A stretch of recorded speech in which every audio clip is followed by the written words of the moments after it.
দেখো 2023 সালে মুর্শিদাবাদে আইসিডিএস অঙ্গনওয়াড়ি পরীক্ষাতে এই অঙ্কটা এসেছিল অনুপাত সমানুপাত থেকে যে A:B:C যদি এটা হয় তাহলে A/B:B/C/C/A এর মান কত হবে।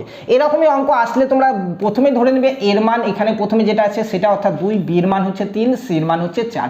এবার A/B চেয়েছে, A মানে কত 2, তাহলে 2/B মানে কত 3 হলো।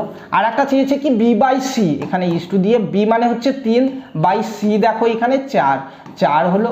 আর একটা কি চেয়েছে দেখো, চেয়েছে যে C/A, C মানে কত দেখো 4 আর A হচ্ছে 2, তাহলে 4/2 এই মানটা আমাদেরকে বের করতে হবে পূর্ণরূপে। এটা ভগ্নাংশতে আছে, পূর্ণ করতে গেলে কি করতে হবে 3, 4 আর 2 এর লসাগু বের করতে হবে। কত আসবে 12 দিয়ে গুণ করলে এই পূর্ণমান চলে আসবে। এটাকে 12 দিয়ে গুণ করো, 12 মানে 3 4 12, তাহলে 4 দুগুণে 8 হয়ে যাবে এখানে ইস্টু। এটাকে 12 দিয়ে গুণ করো, তাহলে 4 3 4 12, 3 3 9 হয়ে যাবে হলো।